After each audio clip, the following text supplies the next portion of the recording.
Hello, I'd like to welcome everyone to the first episode of Creativity and Compliance. This is a video series that presents Canadian cannabis products, producers, and store brands to a lawyer and marketing experts to get their thoughts on each from a branding and legal trademark perspective. By analyzing creativity and compliance, we'll provide two different viewpoints on the strength of brand, marketing, and messaging to consumers. My name is Colin Bambury. I'm the founder and editor-in-chief at ADCANN, and I'm going to let the other panelists introduce themselves right now. Hi, thanks, Colin. I'm Chad Finkelstein. I'm a partner at the law firm of Dale & Lessmann, LLP in Toronto. I'm a registered trademark agent and chair of our firm's cannabis practice group.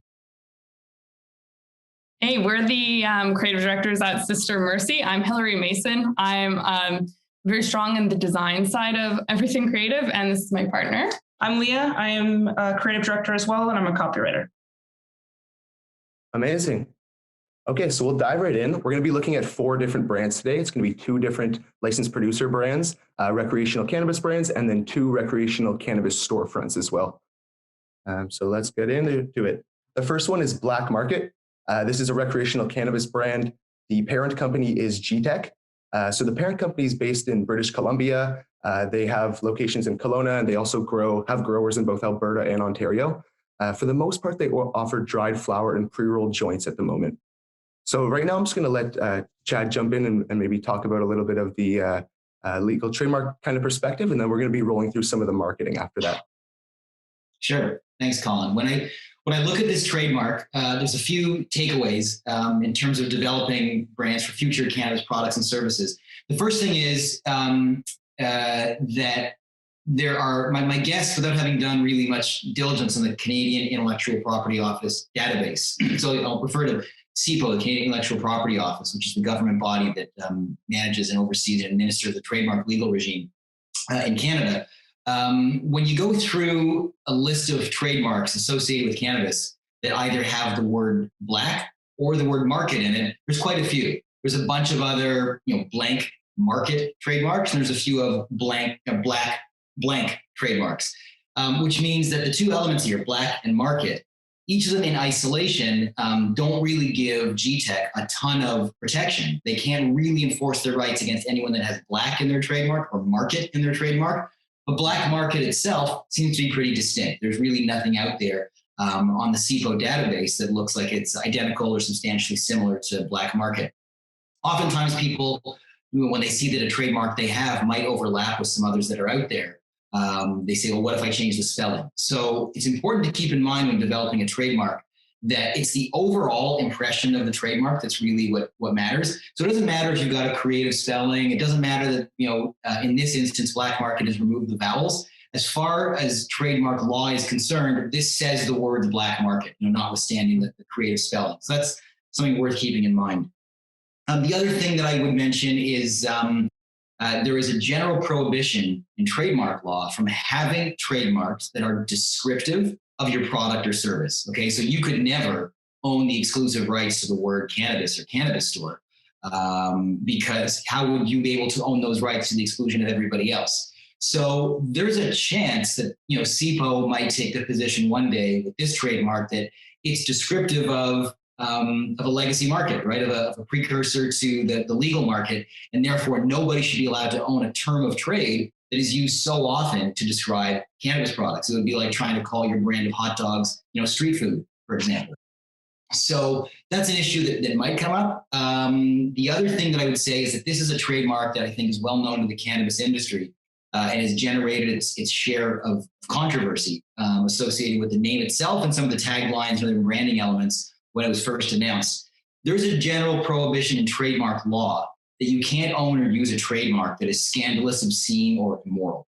I don't see that. Although objections that people may have to the branding itself, I don't see black market as a trademark in and of itself, coming anywhere close to reaching that threshold of being scandalous, obscene, or immoral. So I think that it's a trademark that certainly has a pretty decent scope of protection and enforcement. It's got some reasonable strength. Just with the key limitation potentially that it's the trademark itself is a term of industry or term of trade that is quite common. Oh, that's very interesting, especially especially the part how they would just read it as black market, even if they remove the vowels and everything. That was super interesting. Amazing. Thanks, Chad. If that's everything on that in that perspective, I think we'll move on to just looking at a little bit of their marketing. The best way to do this, I think, is to look at some of their website and social media branding. So we'll start off here. So this is just kind of on Black Market's website, their main branding. This is how they define their brand. And I'll kind of just let the Sister Merci team talk about it. Thanks, Colin. Yes, I mean, we'd love to just kind of talk to this brand and probably all the other brands that we'll speak to in the show, kind of high level. We actually we like the name Black Market because it's a little provocative. We all know we're talking about, the legacy market, which to our consumer means something, right? It means, does that mean that Black Market is going to have the kind of weed that I prefer, that I have kind of grown up on, quote unquote? And so I think it's appealing to a specific demographic that maybe hasn't always been buying from the legal market and maybe isn't buying from the legal market. And so we're opening ourselves up to that demographic, which is really interesting. And then in terms of, the content that lives on their website, it's kind of speaking very true here in this single headline, time to raise the bar. I think that's coming from, when the Canadian market started, there was a lot of product that wasn't up to snuff, maybe. There was some speed bumps for sure. Yeah. And so they're coming in saying, we're providing you the product that you want. And I think if you go to the next page too, they kind of lean into some other items like we're growing at small batch, hand trimming, hand packing. Like there's a lot of care that they're echoing that goes into the product, which obviously, again, means that, you're not going to get a lot of dried product. You're not going to get a lot of really small buds. Like you're going to be happy with the product that you buy from us. The other thing that we're really excited about with this brand is the innovation that they've done just even in the packaging. I'm not sure if we have a photo of it here or not. Oh yeah, there we go. This is a call out specifically on the social, but they were kind of the first to put the terp profiles on the bottle, which was like really, it's not like a crazy idea. It's just like a smart idea because that's something that it's more than just saying high THC. Our consumers can actually look at the bottle and understand the profile of the product that's inside of it. Again, on the innovation front, we're really excited to see what happens with this new blunt that's coming out, because obviously we know legally you can't have tobacco with cannabis, but we like backwoods or Dutch or Swisher Sweets. These are really common things that people are, putting their weed into and then smoking it. So it's a really exciting product that we're interested to learn more about. Yeah, it'll be very interesting to see how they do that and how the market responds. And in terms of, Black Market as a brand, I think they've basically nailed it in terms of the strongest play to this legacy market consumer. The legacy market consumers are obviously just a bit more particular about, they've been consuming and smoking and vaping cannabis for quite some time now. And so they know what they like. I think this is a really strong play to attract that market that, might not always purchase from dispensaries. But this is really interesting. And it's also I'm curious to see because innovation only goes so far. And so they are doing this great job at coming up with these really interesting products, but it's interesting to see how they're going to be able to push that and to market it to these consumers in a way that resonates.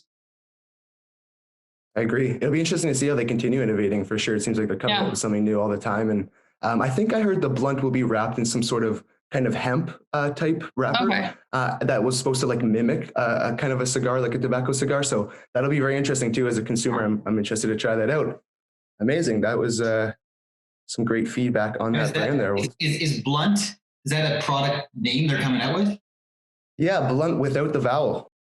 Yeah. Okay, so that's another example of some of the trademark limitations, right? I mean, blunt is, if they apply for the trademark, again, it's not going to make a difference, vowels or no vowels, or if you spell it with 2 T's or 3 B's or whatever.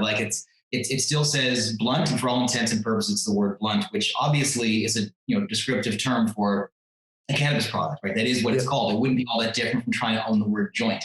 So if there are any third parties who are similarly branding a product blunt, no matter the spelling, GTech may find that there's certain limitations in their ability to try and claim ownership, exclusive ownership to this word, and be able to enforce it against those parties, because who would be allowed to own that word exclusively? If you want to call a burger restaurant blunt, that's okay. There's no association with burgers. But if you want to call a cannabis product blunt, you can't do it to the exclusion of anybody else.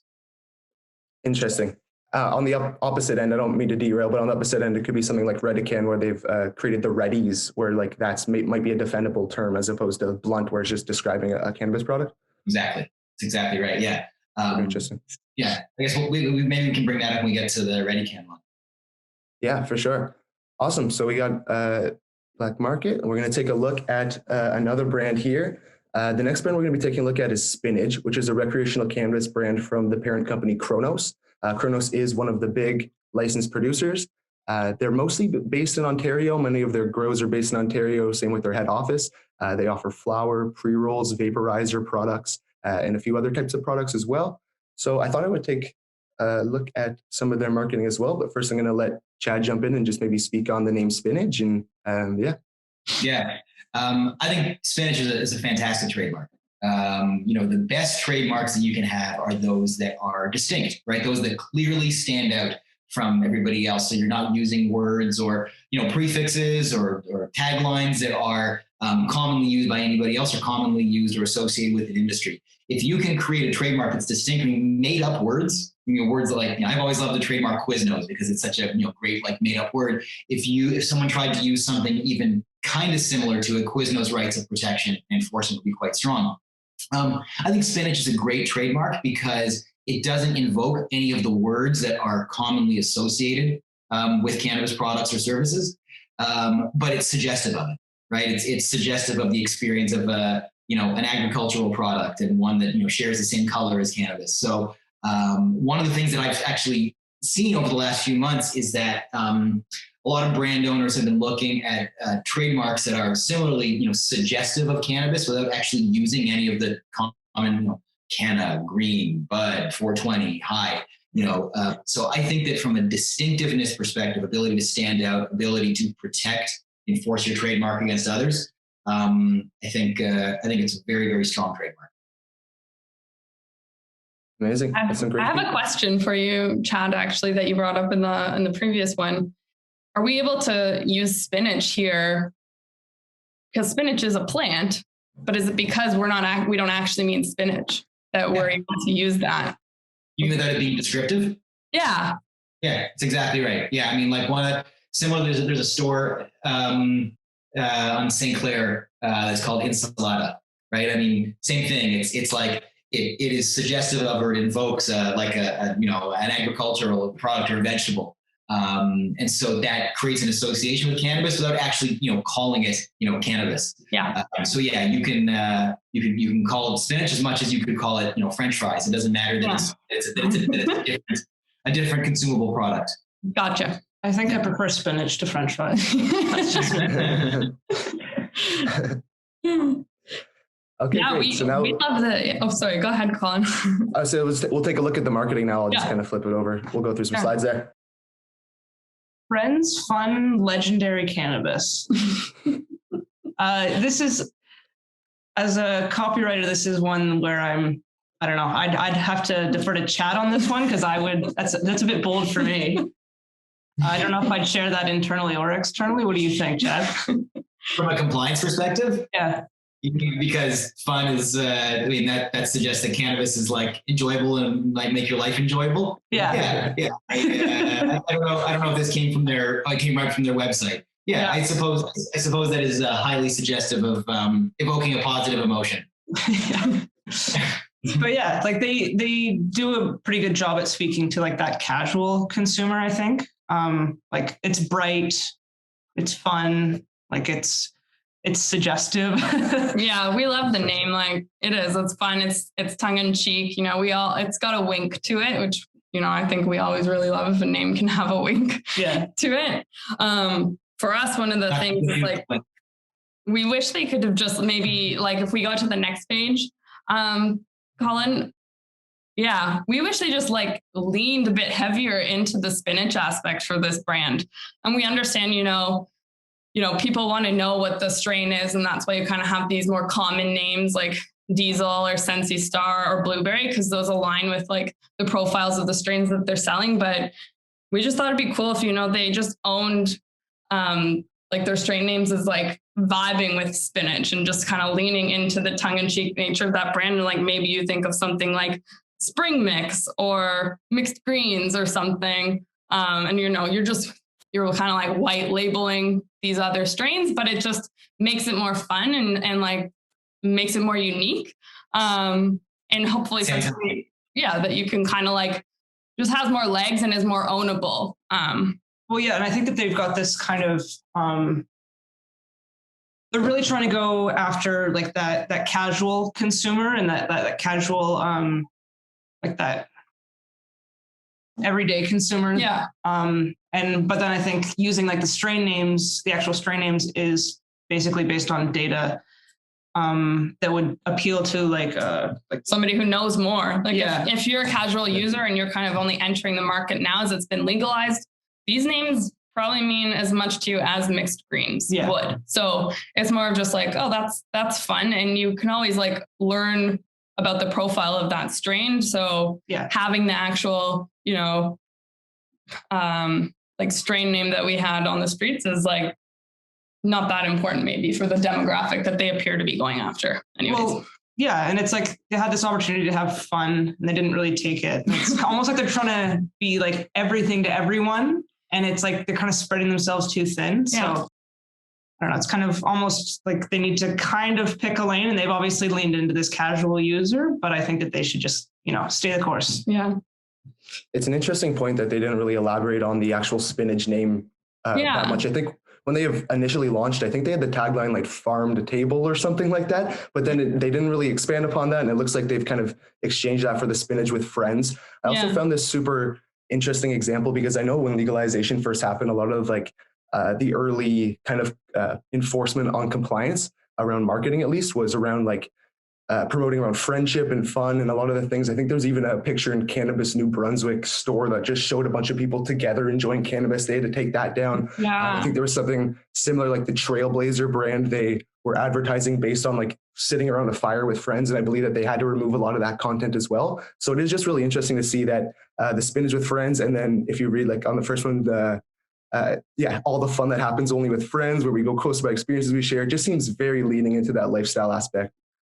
Then on their social media, I'll let you maybe talk about this a little bit as well, but it is just super playful. And I did find it almost appealing to children in certain ways. Like you could argue that in just the colorfulness, the donuts, the candy, the Lucky Charms cereal, some of like the references to pop culture and those kind of things. But I'll kind of let you speak on that if you want.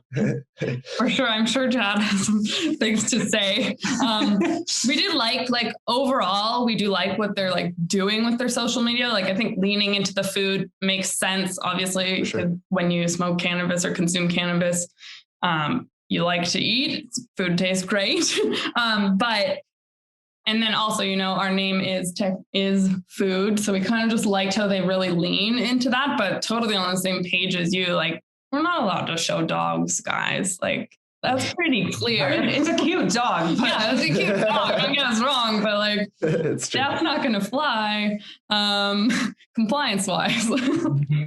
A lot of this stuff is well made. Someone did an internal risk assessment and probably felt the benefits of having some pretty unique and creative artwork were worth taking the chance of an instance of non-compliance. This is beautiful photography. Certainly makes me feel a certain way, right? It's clearly a depiction of an animal. These are clearly kids' cereals. It's on a social media channel, so to the extent that it is age-gated and it can qualify as brand preference promotion and kids aren't accessing it, I suppose that's what makes it defensible. But yeah, I think there was probably a deliberate strategy to toe the line a little bit. For sure. Definitely appeals to that mainstream consumer though, for sure. Oh yeah, for sure. Okay. So we'll take a look at our next brand, which is actually going to be a cannabis retail brand. This is a retail brand that actually launched very recently, or at least has begun launching a lot of stores recently. It's called Value Buds. The parent company is ADCANN. They're mainly based in Alberta, but I believe that they'll be opening locations in Ontario as well. And yeah, this is a value-based cannabis retailer, obviously by the name. I'm going to let Chad jump in here on kind of the compliance aspect. So from a strict legal perspective, from a strict trademark law perspective, this is a very weak trademark. We talked earlier that trademarks no one's allowed to claim exclusive ownership and use over trademarks that are descriptive of the product or service associated with the trademark. That's exactly what that is, right? I mean, people who are smarter and more creative than me can speak to whether from a marketing or branding perspective, this accomplishes what they set out to do, to clearly create, the value brand. From a strict trademark law perspective, if somebody else had discount bud or value greens or whatever, ADCANN is going to have a hard time enforcing their trademark rights against them, because how can they claim any rights to a discount brand that has the word value in it? Now you might say to me, well, what about discount car rentals? I mean, discount that, or budget car rentals. I mean, those are brands that have decades and decades of acquired distinctiveness and acquired goodwill, where they can point to evidence that the average consumer certainly knows what they are, and there's goodwill inherent and associated in that word, despite the word is descriptive. But for a new brand trying to stand out, hasn't yet generated that goodwill, hasn't yet acquired that distinctiveness. I think that there are some significant limitations in trying to claim exclusive rights to these words as your trademark for a discount cannabis retail store. That all makes a lot of sense for sure. Okay, I'll let the Sister Merci team kind of jump in here, and we'll take a look first at just the store design. And I'll let them speak about the brand and everything, and we'll quickly go through, but we have some pictures of the store design and then also just some pictures of their website and branding as well. Sweet. Great. Yeah, like when we first saw this, at first I went to Value Village with like the actual logo itself. And then you brought up Walmart's Great Value brand. Yep. And then we went into the store with this slide, and we were like, okay, so it's Value Village, Great Value, and No Frills wound up into one. Yeah. But this isn't actually like a really interesting idea, because like this affordability is like a super interesting, compelling differentiator within the space. And then the inside of the store, it looks different. I think a lot of cannabis stores, no matter how hard they try to break the mold, the sleek designs that are inside, and it's just like very pristine. You walk in and you're like, I can't really tell which store this is based on the interior. We've sort of got like a sea of Apple Store wannabes when it comes to like the cannabis retail shops that you walk into. And like, truthfully, it's like kind of, you're not really sure what the difference is between any of them. You maybe just go to the one that's closest to you. Whereas Value Buds is sort of, that first store that truly has a clear reason why you might actually seek them out and actually leave your neighborhood, because you're going to be able to get the cheapest product there. So I think we're like really excited by that, because it truly is like a differentiator in the retail space. And we think like, I think, Chad brings up lots of good points when it comes to the actual name, but in terms of like clarity for the consumer in what the store offers, it's very clear. Like you understand Value Buds, you understand, okay, they must have the cheapest weed around, and they do their due diligence to give you that. They even have like sheets. I was looking online. They even have like sheets on the walls that like show you like their price versus other people's price. Like they work hard to make sure that you're actually getting the cheapest weed, which is, I think, like something that people can really relate to and make them want to go. From our perspective, the thing is, when it comes to the design, we would love it to just be, we understand it's a value brand, but that doesn't mean the design has to like feel so value, like cheap kind of. We want it to be, like No Frills has like elevated their brand really well over the last several years, but still holding on to that true like value store essence that's at its core. And so we would just love to see that kind of like come through, and the language and especially in the social media, like there's lots of room for improvement here. There's a lot of like different aesthetics going on. and like, you know, a $500 Visa gift card, like, sure, that's going to get people interested, but like, surely there's other things we can, you know, do to get followers and to get people engaged with the brand, because it does have such a clear message. Yeah, it's sure. Yeah, it's interesting too that like the social looks a little bit more refined than the stores, and like the logo. I think for me personally, like I love a coherent brand that like just everything kind of, you understand how everything is tied together. And I think that there's room for improvement, but we're still like super excited to see where this dispensary chain goes. Sure. The store design kind of reminds me of like a lot of the old school kind of informal market dispensaries that I used to go to, kind of the more fly by the night ones that weren't that great or didn't actually plan to be there that long. It was kind of just like a very quick setup. That's what it visually kind of reminded me of, for sure. Yeah. And then I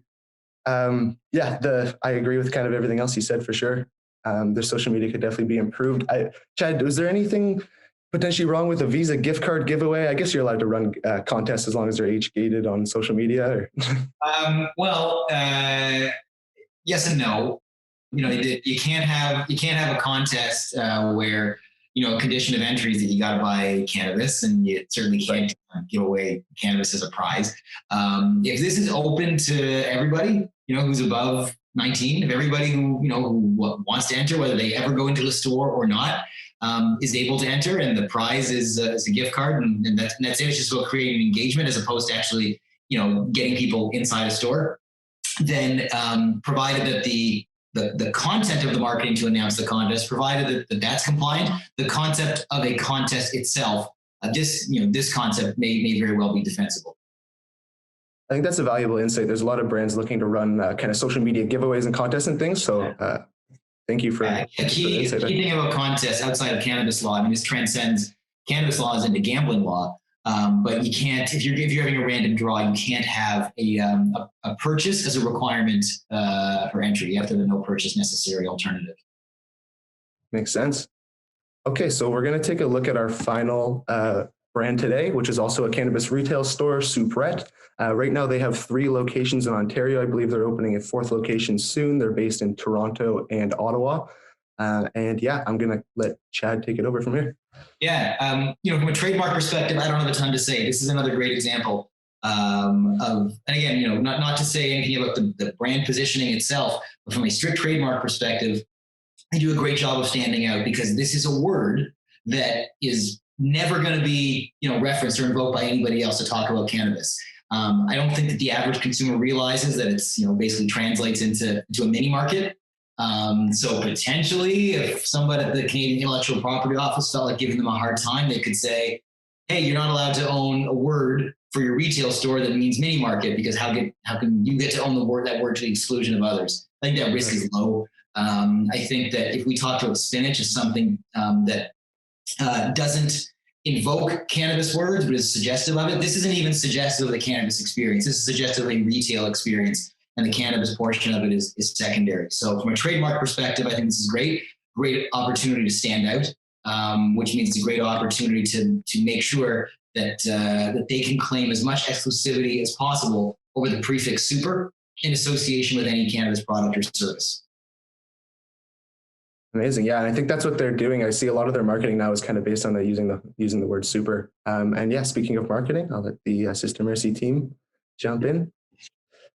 This is that one brand that everybody we've talked to wished that they either came up with or has had the chance to work on. And I don't think we're any different than that. It's like, it's sleek, it's sexy, it's retro, and it's like just perfectly on trend right now. Like it's perfect, basically, in my mind.